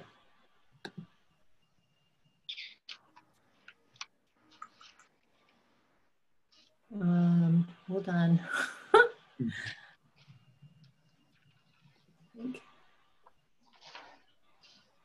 I think that's it. Yeah. Okay. Remove debris offsite, cut down and remove tree. Right. Oh, so they're not even talking about taking the roots out. Okay, so I don't think they need to continue to move the erosion control. I think it's counterproductive to do that. And I think Jeff actually changed that in the plan. Right. There's just one erosion control. Right. Now, and it looks like it will probably just stay. It's right in front of the well. Right. Yeah, I think that's true because you mentioned that at the site visit, and they agreed to do that.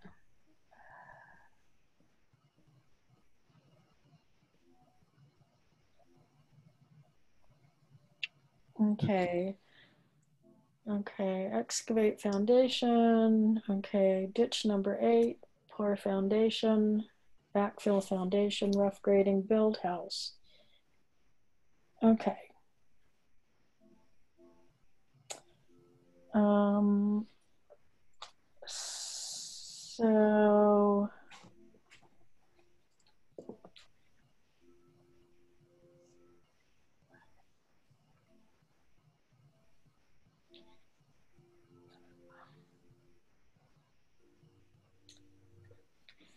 So as I see it, the conditions would be first to install the erosion control, a heavyweight erosion sock, well staked, that will remain in place until the site is revegetated and stabilized. Any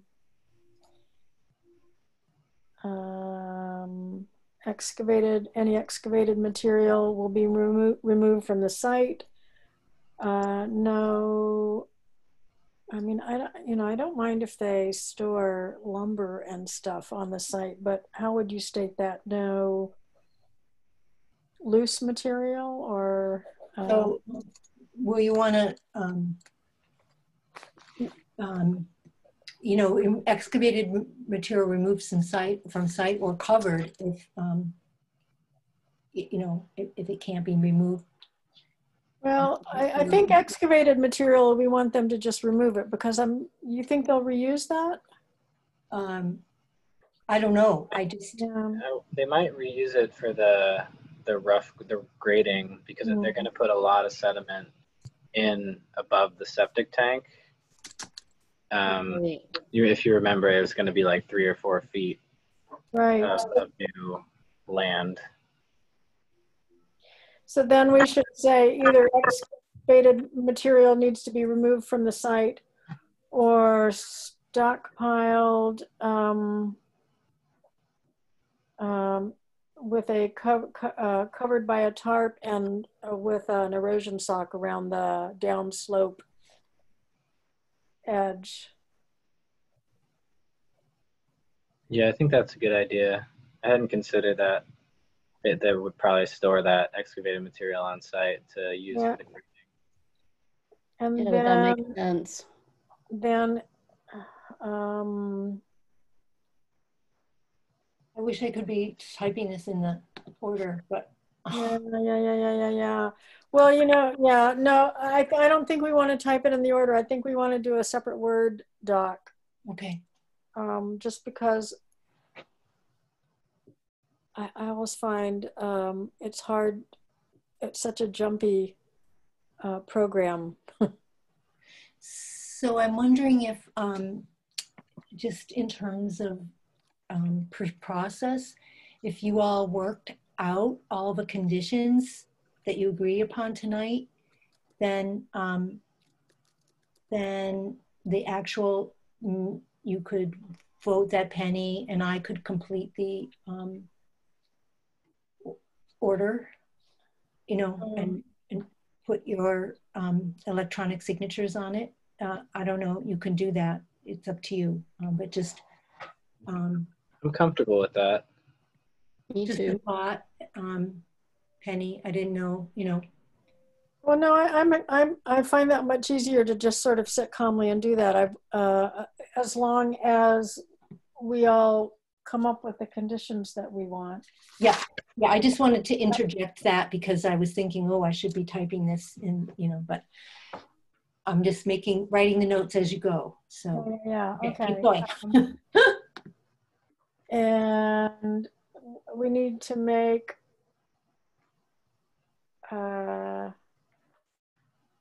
somehow we need to make a note about the fact that the plan is being revised again, and we need to attach the little document that Jeff worked on while we were talking, and we need to refer to that as a condition, I think.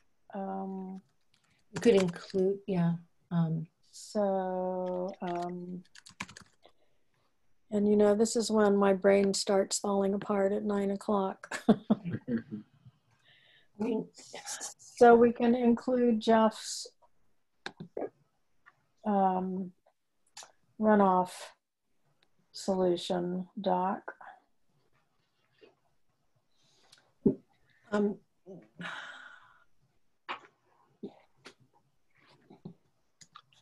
Does that need to be in the special conditions? Well, I don't think it needs to be in as a special condition, but I think because this happened after the plan was submitted, that we need to somehow include that text so that it becomes a part of the official document because we closed the hearing. Is that right, Linda? So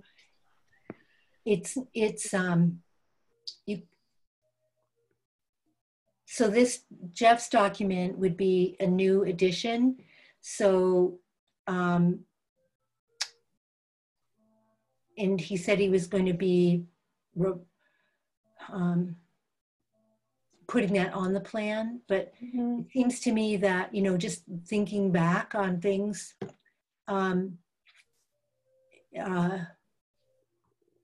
that it could be included as an attachment to the orders, or it could be, because you're going to be,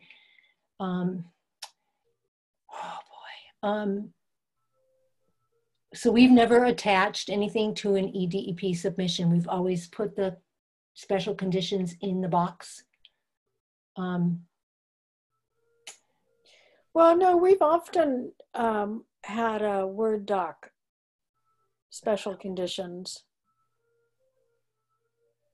Yeah, I'm trying to think how we did that. I don't remember if we've ever made an actual attachment when we've submitted it, though. That's the thing. Well, I remember typing in there something like "see attached order of conditions for 32 Lake Drive." Right. Okay. So we'll figure that out. Yep. And so I think we can just put that as part of the attachment. Mm-hmm. Yep. Yep. Okay.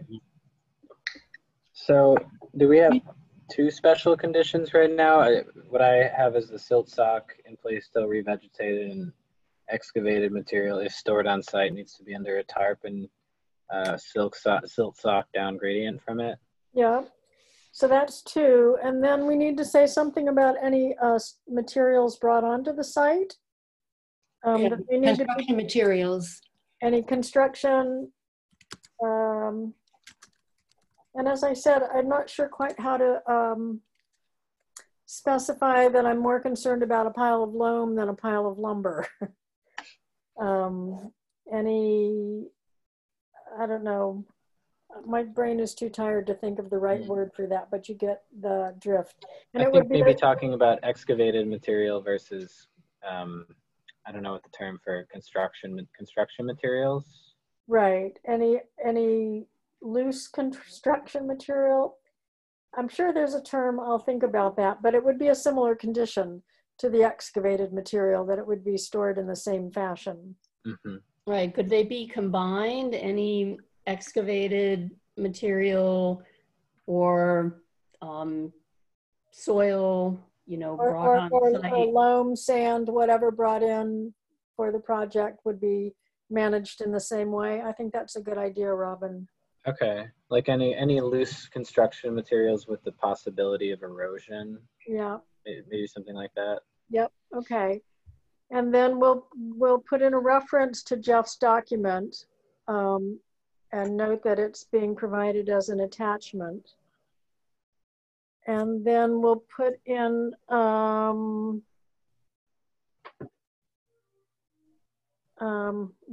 what I always call the Barry condition, which is that the erosion sock has to be removed when the site is stable. Yes. Oh yeah, he doesn't like when it sticks around. Right, exactly. Okay.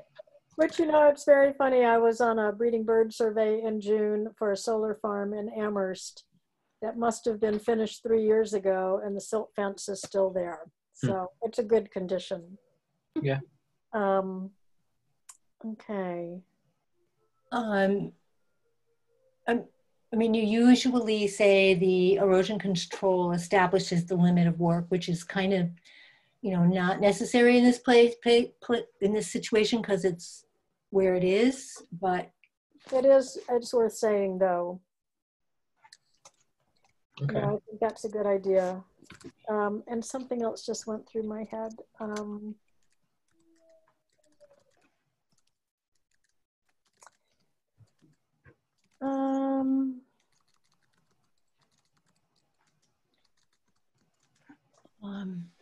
Is it worth saying that no excavation will happen on a day when a major rain event is going to happen?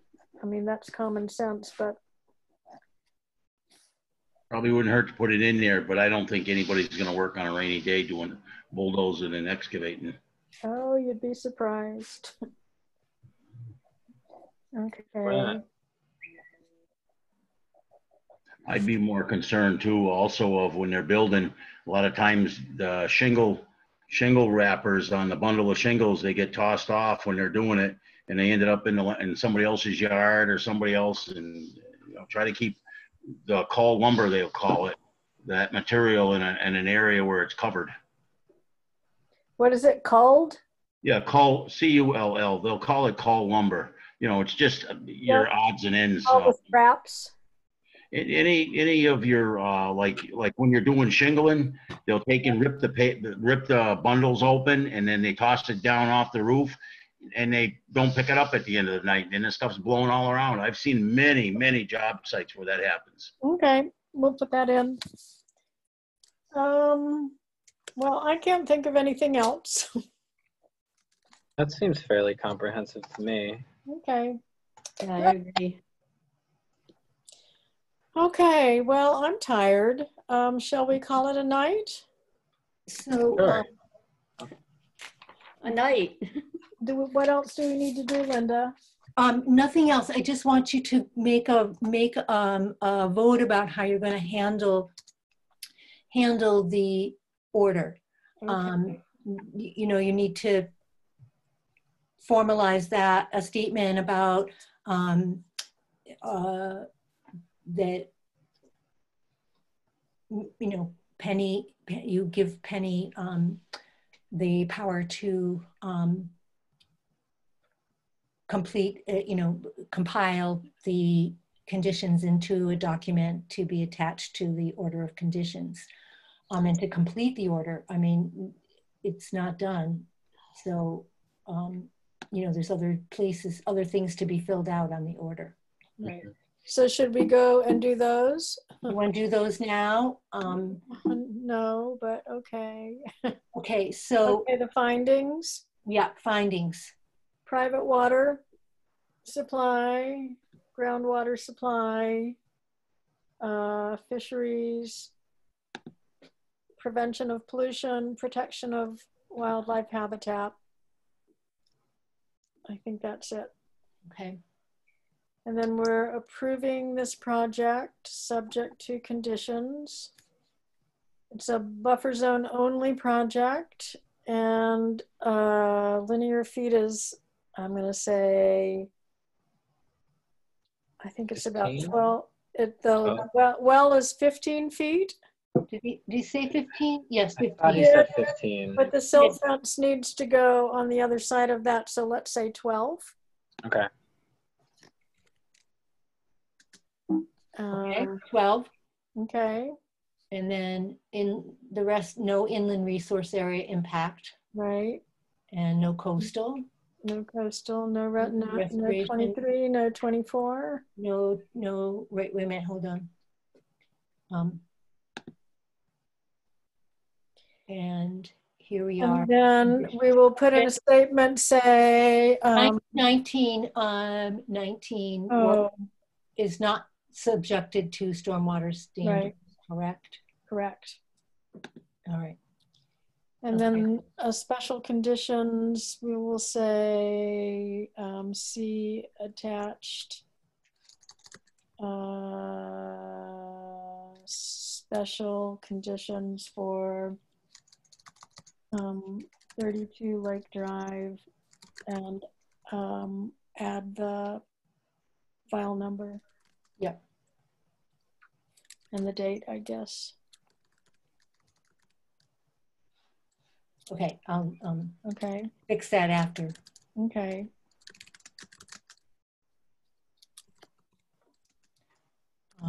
Yeah. Oh, yeah. Did you want to say anything about the seasonal dock?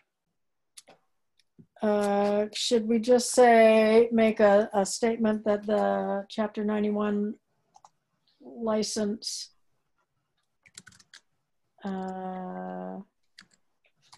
permit form has been submitted? Well, it's received by the commission, right? Yes, right.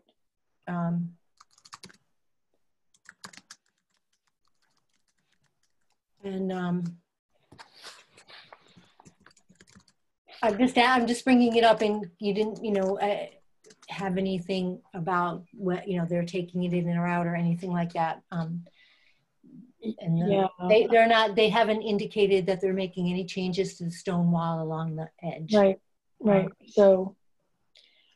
So I think just acknowledging that it's been submitted and that we've received a copy is sufficient. Okay.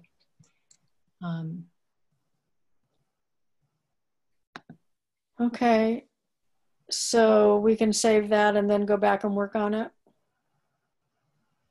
Yes. So this isn't applicable to, not applicable to the bylaw. No. No. And, so that's that. And then the next thing would be adding your signature. So that's where you just want to, just say that Penny will, you know what you need to do. Yeah. So somebody needs to make a motion saying that Linda and I will finish the attachment with the special conditions. Yeah. Liam Cregan makes a motion that Linda Scott and Penny Jakes will complete the agreed upon orders of conditions or special conditions for 32 Lake Drive. Robin Arrington seconds. All in favor? Hang on for a second. Oh, do we need to add to that you give permission to Linda to sign off for all of us? Is that right? You've already done that, but it's with the certificate of vote, but you can do it again, which is fine. Can we do it all in the same motion? Sure. Sure, okay. Or make a second one. Let's just do one. Okay, so Liam has to revise his motion.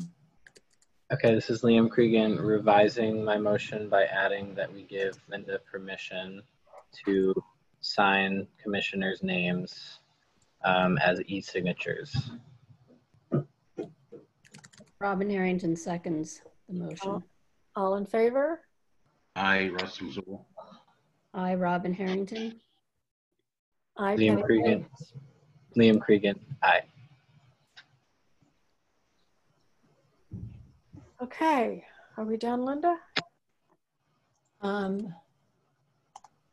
I think that all you have to do now is close the meeting. Okay, thank you. So we will close our meeting at 9:11 p.m. and I will see many of you Monday at 10. Shall we meet? Makes a motion to adjourn, please. I make a motion that we adjourn at 9:11 p.m. Liam Cregan seconds that.